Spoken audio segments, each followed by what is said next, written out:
ਜਿਨ੍ਹਾਂ ਨੇ ਨਵੀਂ ਗੋਟ ਫਾਰਮਿੰਗ ਸ਼ੁਰੂ ਕੀਤੀ ਉਹ ਪੱਠੇ ਪਾ ਥੱਕ ਜਾਂਦੇ ਨੇ। ਜਾਨਵਰ ਉਹਨਾਂ ਦੇ ਮੋਟੇ ਨਹੀਂ ਹੁੰਦੇ, ਵਜ੍ਹਾ ਕੀ ਹੈ? अस्सलाम वालेकुम जी, सारे भरावां दा मेरे चैनल ते वैलकम हो गया। सारिਆਂ ਦਾ शुक्रिया अदा करना जी ਜਿਹੜੇ ਭਰਾ ਮੈਨੂੰ सपोर्ट कर रहे हैं।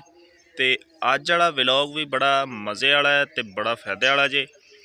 तो अज मैं तुहानूं इहदे च दस्सण वाला कि ਜਿਹੜੇ भरा जिन्हां ने नवां एक कारोबार शुरू किया है बकरियां दा, छोटे बकरियां दा जां वड्डे बकरियां दा, ਜਿਹੜੇ शौकीन ने नवें आए ने इस काम दे विच, वो अपने जानवरों को खुराक बड़ी खवाते ने, पट्ठे बड़े पाते ने, पर जानवर मोटे ही नहीं होंगे।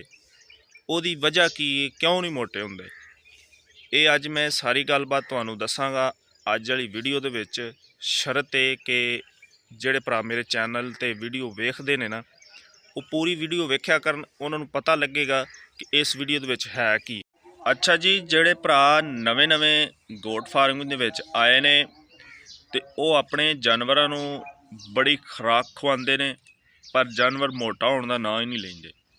दाने भी पाते ने, पट्ठे भी बड़े पाते ने, पर जानवर ना मोटे नहीं होंगे। वजह की है ये अज मैं तुहानूं दसना जी। असल वजह की है कि तुसीं पट्ठे पा थक जाते हो, दाने पा थक जाते हो, पर जानवर उवें दा उवें ही रहिंदा। जिवें कि सामने तुहानूं बकरी नज़र आ रही, ये चंद वजूहतां ने जिन्हां दी वजह तो जानवर ग्रोथ नहीं करता। तो बंदा फिर जड़ा ना अक जांदा, परेशान हुंदा भी वजह की है, मैं इन्ने खर्चे भी करी जाना तो मेरे जेड़े जानवर ने उवें दे उवें ने। जारी गल है कि बंदा कोई भी काम करता है वो अपनी प्रॉफिट वास्ते करता है, जदों उन्होंने प्रॉफिट ना नज़र आवे तो फिर वो वास्ते परेशानी बन जाती है। तो अज मैं तुहानूं यही दस्सण लगा कि इसकी की वजह हो सकती है। अच्छा जी, अक्सर जानवर ऐसे होंगे ने कि उन्होंने ना कुछ कैल्शियम की कमी होंदी है, कि जानवर कैल्शियम की कमी की वजह तो भी जानवर ग्रोथ नहीं करता, मोटा नहीं होंदा। उस तो हट के भी फिर एक होर वजह हो सकती है जिहदी वजह तो भी जानवर ग्रोथ नहीं करता। उस करके भी जानवर नूं जिन्ने भी तुसीं पट्ठे पाई जाओ, जो भी करोगे, वो फिर भी नहीं मोटा होंदा।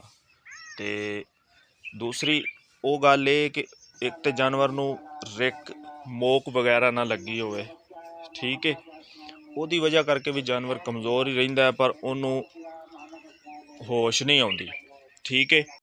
फिर तीसरी एक मेन वजह हो सकती है जी, वो ये वजह है कि तुहाडे जानवरां दे पेट दे विच कीड़े ने, तां करके तुहाडे जानवर जिहड़े ना वो ग्रोथ नहीं करते। तुसीं जिन्ने मर्जी पट्ठे पाई जाओ, जिन्नियां मर्जी खुराकां खवाई जाओ, उन्होंने होश नहीं आउणे। उहदे वास्ते तुहानूं इन्हां दी पेट ते दर्द दी, पेट दे कीड़ियां दी जिहड़ी है ना, वो तुहानूं दवाई पियानी पेगी।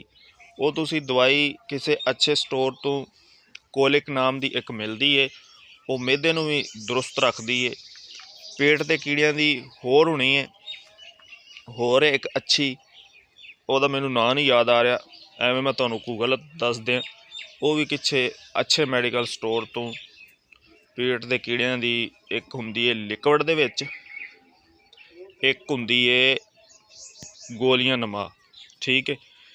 वो तुसीं लैके जानवरां नूं पियाणी है, इंशाअल्लाह तुहाडे जानवरां दे अंदर दे जिहड़े कीड़े ने ना वो खत्म हो जाणगे, मैदा सैट हो जाएगा इंशाअल्लाह। फिर तुसीं नॉर्मल जे पट्ठे भी पाओगे ना तो इंज लगेगा जिवें तुसीं पता नहीं रोज़ाना दाने पाई जांदे हो।